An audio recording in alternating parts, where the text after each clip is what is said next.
This is the Marketing Podcast Network.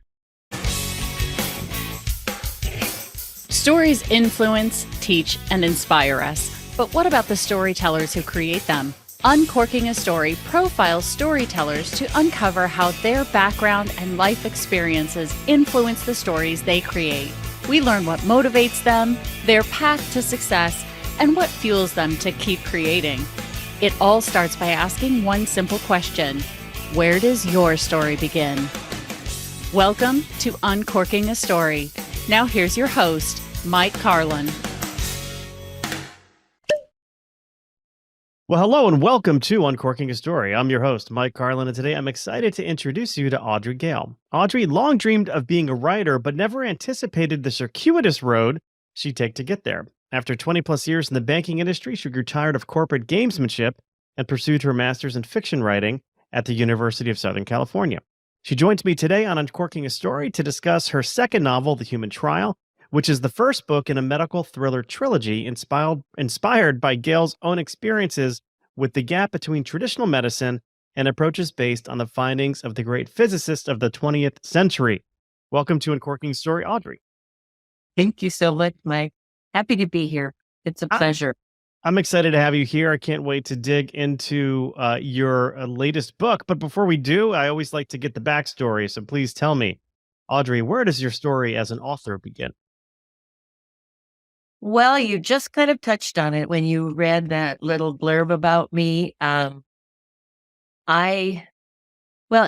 goes back a little further. So I come from a Midwestern family of 5 girls and no boys. And my father was a workaholic and my mother was well overworked.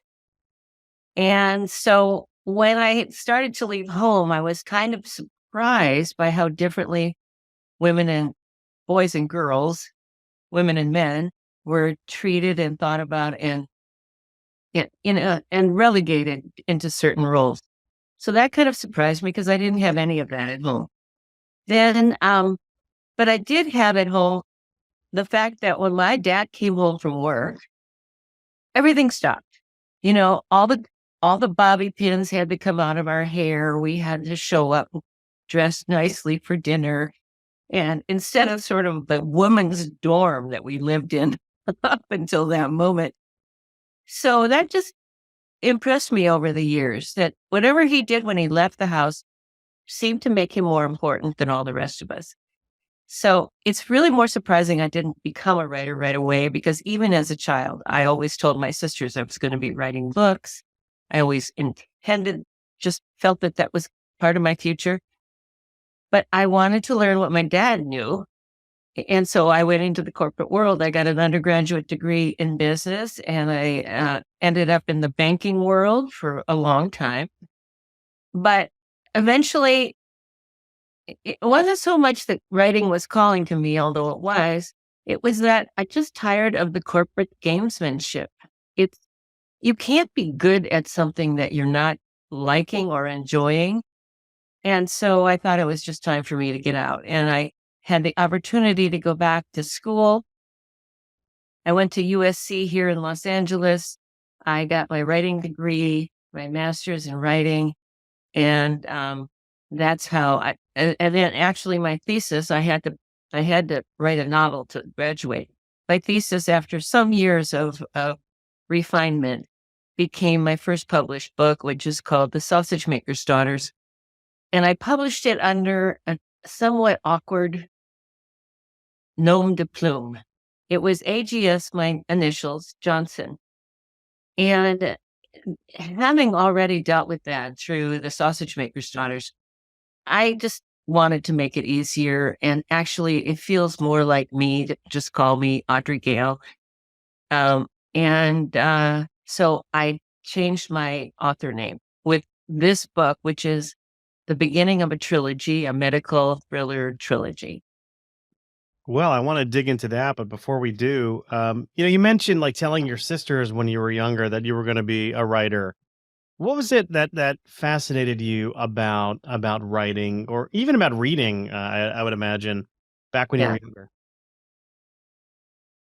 Well, I remember the book that changed my life. I just don't remember how old I was, but it was Hawaii by James Michener. And it's, a series of stories, the missionaries, the Koreans, the Hawaiians from whatever island. And it's all their stories of coming to Hawaii and then how they were mixing or not mixing. And I grew up in a town outside of Milwaukee, Wisconsin, and it just took me somewhere. It took me to this fascinating sounding place with these fascinating sounding stories. And I just became an avid reader at that point. I don't know. I'm going to show you something. Okay, look at this. See this? Yeah. This lovely thing is my first book, and it's called The Happy Little Mouse. I love that you kept it. I didn't, but my oldest sister, who still lives in Wisconsin, somehow came upon it and sent it to me recently. It's so funny. So, I think just reading and writing goes together, at least in my brain, to be able to explore places. Well, any place at any time, today, yesterday, tomorrow. It's such a treat for me. It's just my nerdy little side loves sitting alone in a room at my computer and just letting my imagination go. So it really does suit me. It suits me, this career. Yeah, it sounds like it. You and myself included. Look to reading as a way of escape and as a way of visiting places we've never been to. But writing is like that too. I mean, writing and world building, certainly can be an escape as well. And I think the more we have fun with that escape, the more readers, will enjoy what it is that we're writing. I agree with you. And I mean, think of all the books you've read about, World War II or the Civil War and the futuristic stuff. It's just fascinating that words are sort of eternal. They can time travel forever. So that's a pretty powerful thing. Well, speaking of powerful things, talk to me about the human trial. What can you share with us about this book? Well, I can share that it was years of research, which required me to delve into scientific subjects that I came to realize I was actually very interested in, but they didn't necessarily sound interesting to start with. But the book is a result of several experiences I had over the years that kept opening my eyes and bringing me back to what is going on here. The first experience happened in my mid-30s. I got very, very ill. And I thought I had lymphoma because all my lymph glands were swollen and visible and painful, and I couldn't put my arms down. I had lumps down my shins. I had lumps everywhere. And I went to my MD. I lived in San Francisco at that time. And I went to my internist, and he sent me to, it feels like a dozen specialists. The only ones I can remember off the top are the cancer specialist and the exotic disease specialist. And none of them could figure it out. Antibiotics, steroids, just all sorts of stuff. But nothing helped. So a guy that I worked with at that time said, you just need to come with me to my acupuncturist. I mean, you've got nothing to lose. You need to try everything.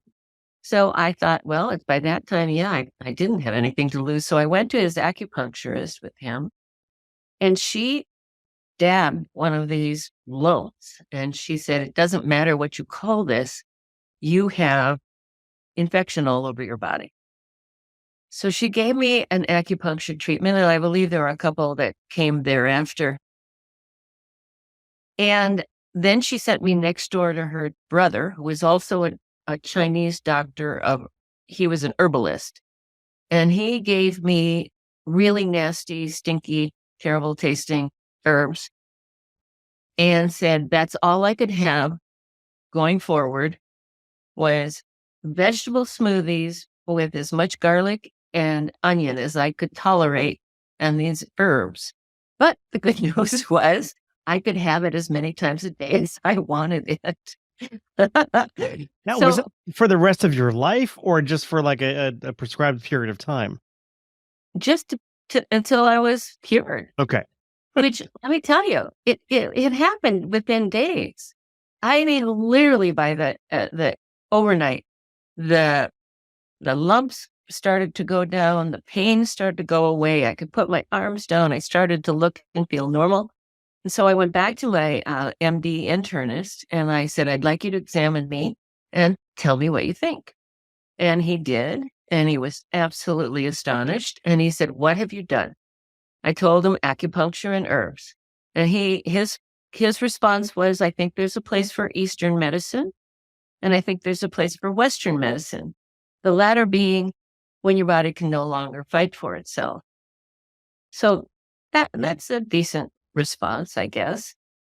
And then I ended up moving to Los Angeles, and I had a golden retriever who was 13 years old who moved with me, and she became very ill. And I didn't have a vet, so I took her to multiple vets, and they all said, she's 13, she's a big dog, just put her down, which I could not do. So I finally found a holistic vet who I took her to, and he did all sorts of things. He did acupuncture, chiropractic. He did vibrations. He did sound. He did things that I had never seen done before. And luckily, he would allow me to observe and sit and talk to me about who he had been researching and what he thought they were onto. So he had researched these two scientists who were working in the 30s, basically the 30s, which is where I set the time frame I set my novel. And they were on to, he told me what he thought they were onto, which in a simple statement is that energetic, vibratory nature of life. And you can even make that a bigger statement. The energetic, vibratory nature of all of creation. Because if we could see down to the sub microscopic level of anything, including us, we would see these little packets of energy vibrating that the physicists of really since the turn of the century in 1900s called quanta. And what the difference is between you and the corks behind you or me and the desk in front of me is that condensation of these packets, which comes in an infinite variety. And that's what basically creates everything. So that's what he thought those scientists were onto. And so I started casually, because it was quite a story, casually looking into who they were and when they worked and where they were and all of that. But soon, and my dog, by the way, she was cured and lived another 3 years to 16. Then I was looking at it casually until my dad was diagnosed with leukemia. And he came to my house here in LA after his first and last chemotherapy treatment. He said, I don't care. I'd rather die. I am not going back. So I cheekily said, well, would you consider going to my vet with me? And he said, well, what have I got to lose? Oh gosh, you gotta love this guy. You know, he's in his 80s and he's so open-minded. Anyway, so we went to the vet, and the vet was so great. He talked to him. He may have done a brief exam. I don't really recall. And he told me when to come back, and I went back and I picked up a cassette tape. I hope you remember cassette tapes. Absolutely. I was the king of the mixtape. Okay, perfect. Perfect. I hate to date myself. Anyway, and so my dad took this and put it in his little cassette player and took it everywhere he went and listened to it over and over. And what it was sounds. And what the vet explained to us was the unique vibratory rate of his disease, the leukemia microbes. Could be, since he didn't have the very sophisticated equipment that these original scientists had, his idea was to step it down by octaves. So I think of it as, a high C, a middle C, a low C. They're related. They're related, but they're different levels of vibration. And that's what he gave my dad. So my dad told me he was feeling better very quickly. And then he went back to his MDs for his follow-up. They really expected him to be in bad shape because they know he had refused further chemo. So they too were astonished when they examined him, and they dubbed his condition, the damnedest case of spontaneous remission they had ever seen. Wow. So my dad was apparently cured of leukemia, and he lived multiple years and ended up dying of pneumonia, not leukemia. So now the story really had me. I didn't know if it was a blessing or a curse, and I still don't, that the universe kept giving me this information in different forms. But I really felt like there's something going on here. The universe wants me to do something with this. And that ended up being this book, The Human Trial, where I completely fictionalized the people. I knew the two scientists, who they were and when they worked and all of that. All that is legitimately taken from their world is their discoveries. And, but the characters, although there are two scientists and there's an important female character, that is all total my imagination. Just something that would serve the story, something that would make a riveting story, I pray, something that could engage a broad spectrum of readers, not scientists, because I'm not qualified to write to scientists. But I took the science that they had discovered, their discoveries, and I made decisions about how much was weighing down the manuscript and how much I could just stick to the very, very basics and still produce that compelling story. So here's what I love about this. It is a case of, you taking an event from your own life and getting just really, really curious about it to the point where, you're writing a fictionalized, I mean, obviously it's not a fictionalized version of your experience, but it's, your experience is heavily, you're leaning heavily on your own personal experience in this. And I also love the fact that it's part of it started with a veterinarian and a 13-year-old golden retriever, because I have to tell you, I think our golden was 14 or 15 when she passed away. And, she was, we always like to say she was on borrowed time. Yeah. She just got too old, but, Yeah. it's, but I just love that. I love the curiosity, how your curiosity really drove you to putting this together. It did. And the more I found out about the underlying story and the underlying science, the more this story would not let me go. So I luckily had experts. I had a very honored physicist, taught at UCLA space physics, which who even knew that existed. And he was a big guy. it worked for the government, so on and so forth. Then I also have a good friend who has multiple pathology labs, and he's an MD. And he let me come to his labs and hang around with him and look through his microscopes and ask questions and just observe how they do pathology. So that curiosity started to build into something that I could get words around.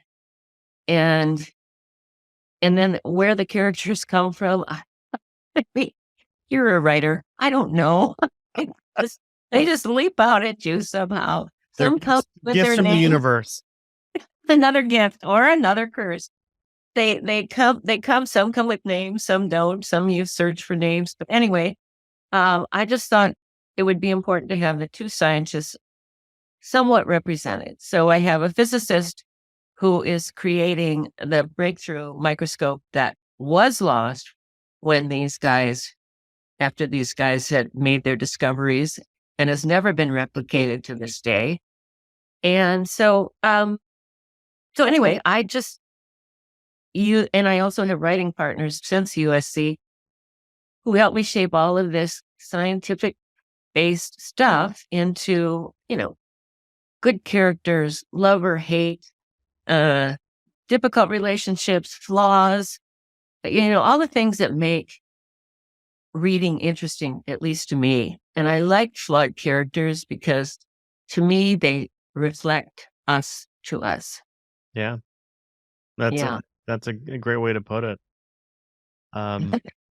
When you were putting this book together, I'm curious, how different was it from your first one? 'Cause I know your first one was really coming out of USC, the writing program you were a part of. How different was sort of just the act of writing and getting this one published versus that first one? Well, this one was a lot more challenging because I really had to make myself learn enough about quantum physics and enough about medical pathology that I could speak about it and speak about it in a clear way. I always told my two scientist friends, your problem is no one understands you. They had to admit that was true. And only just a very small cadre of folks really understand when they're talking in their lingo, jargon, professional language, whatever. And so I spent a lot of time with them rephrasing what they had said. And I'm pretty sure it was pretty humorous a lot of the time, but they didn't laugh me out of the room and they stayed with me. And I think, you guys will be the judge, of course, that the science is graspable, if that's a word. Yeah. It's and it's meant to be for laymen. So, that was all of that was very challenging. I'm curious, did you ever get to the bottom of what that initial ailment you faced was with the lumps and the infection? Did you ever get I did. Finally, this is why I remember him. The exotic disease specialist told me that I had contracted, this is serious now, cat scratch fever. Oh my gosh, I hear Ted Nugent in my mind's ear right now. But I said to him, is that a disease? But I didn't have scratches all over my hands because I had gotten a kitten that I was giving to a friend of mine as a gift. And the kitten played rough and was scratching me and biting me. And so in retrospect, yeah, that made sense. And he said I was one of the first 20 cases in the world that they knew about. So that was pretty nasty. Now I'm curious, now knowing that you had cat scratch fever, what is the recommended treatment for it? Does it have to do with vegetable smoothies and garlic, or? Yes. If that's what we lived on, we would have the most pristine and healthy bodies, right? Because the garlic and onion, of course, are natural killers of toxins, and the herbs just pushed everything along. So that tells you how important your diet is. If you ate really what your body can process easily and needs, instead of what we do eat and drink, I'm looking at those corks again. um, um, we would probably be a whole hell of a lot healthier. But in terms of vibrational therapy, I have a big book called The Rife Handbook.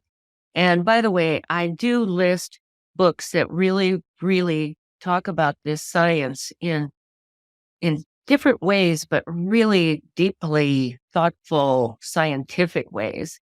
And I have a bibliography at the end of my novel, which lists the books that I found most impactful, one of which is called The Rife Handbook. And so she lists a whole bunch of diseases and their vibration rate. And then if you have a way of recreating that vibration, which I do, I have a machine that it's called a Rife machine, kind of casually, although that's not exactly correct. But it can recreate a whole range of different vibration rates. And so if you can zero in a vibration of a disease, and you can also recreate that vibration, you can kill it, because that's what they found in the small human trial, similar to the one in my book. They had a range of diseases back in the late 30s, and they zeroed in on the vibration rate, and then they recreated it, and maybe a little bit above and below as a little sweep, and they watched tumors shrinking. They watched people on the cusp of the grave step back and resume life and have incredible the appearance of cure. I'm hesitant to say cure because that causes a whole bunch of medical people to go bananas. So apparent cure, and most, if not all, of them went on to live normal, healthy lives. Wow. That's amazing. I actually do have a copy of your book right here, but I don't know. I think it's a promo copy, so I don't know if I have the bibliography in it or not. But look at the very end. I can tell you a couple of names. I think all of this is saying, first of all, it feels to me like we're riding a wave at maybe a right time. There's a lot of frustration with our healthcare systems, the expense, the efficacy, the fact that no one ever appears to be cured. They get more time, whatever.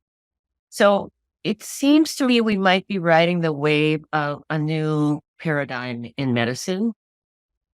Maybe. Well, I mean, if you think about it, medicine, the way we practice medicine in this country, it is for profit. And I think our healthcare industry is incented not to cure people, but to relieve their symptoms. But we're all very much about, treating disease, not necessarily the patient. So that's my take anyway. I think you're exactly right. I think that was what the acupuncturist was saying when she said, "Who cares what you call this?" I was being sent to experts so that they could find a name. And she just said, "You have infection. It's obvious." So here are some of the titles that I think tell us that we might be on the cusp of a new paradigm.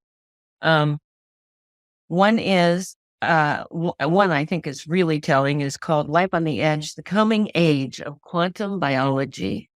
I love that. And another one that I really loved, a recent release, is called We Are Electric by Sally Adey. She is a science writer and she's excellent. She's very generous with her opinions about the whole medical establishment, which is hers, not mine. The Body Electric by Robert Becker is another one that really opens your eyes and you go, wait a minute.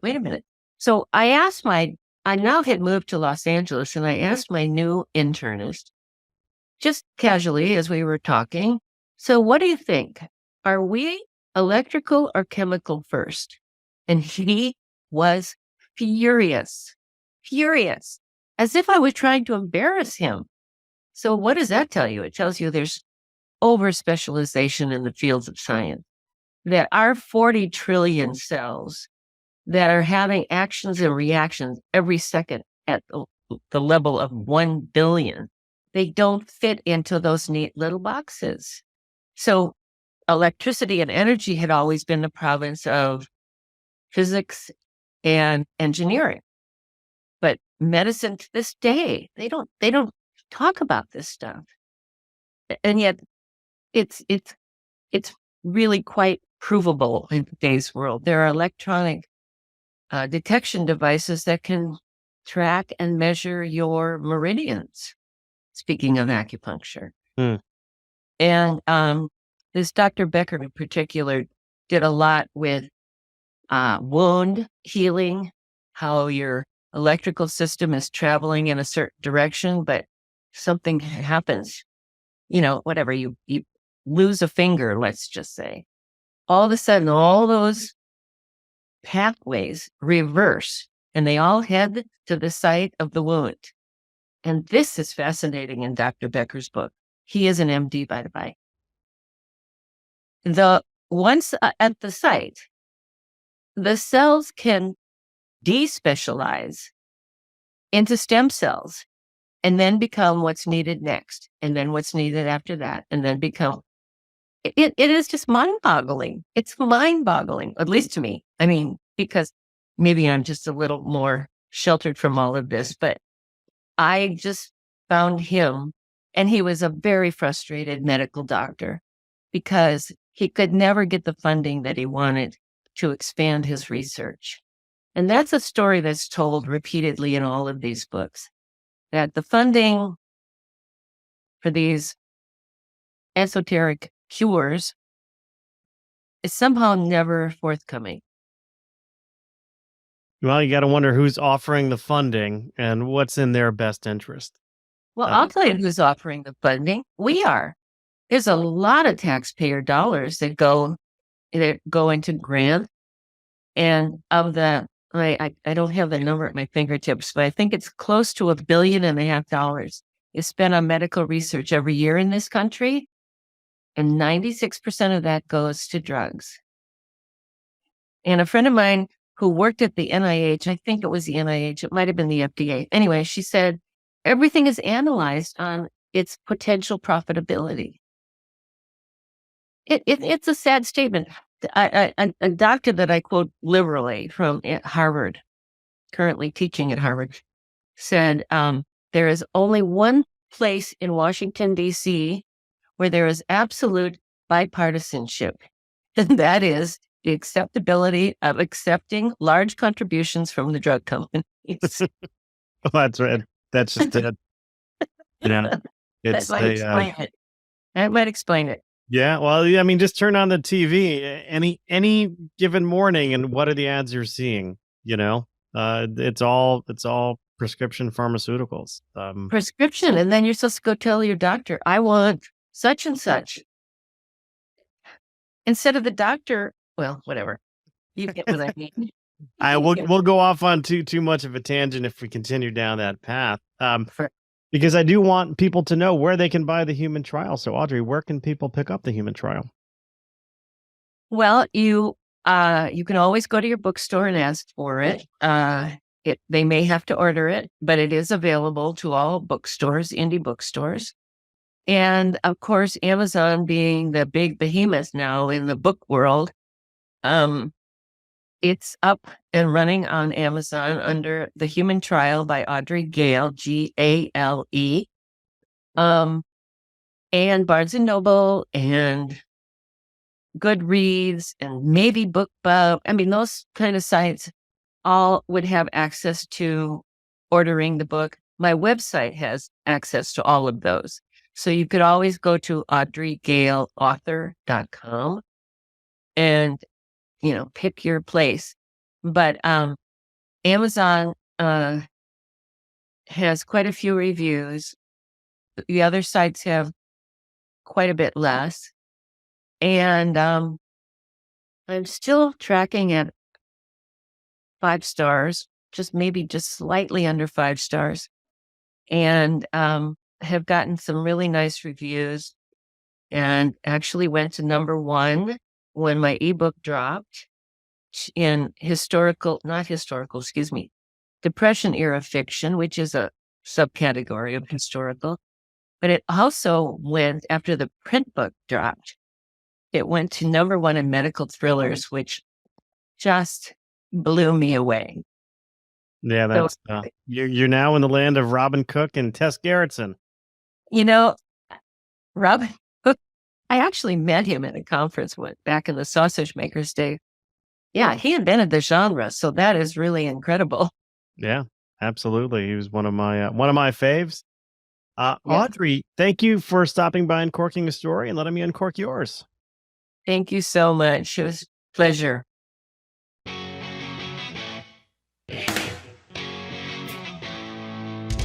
Thanks for listening to Uncorking a Story.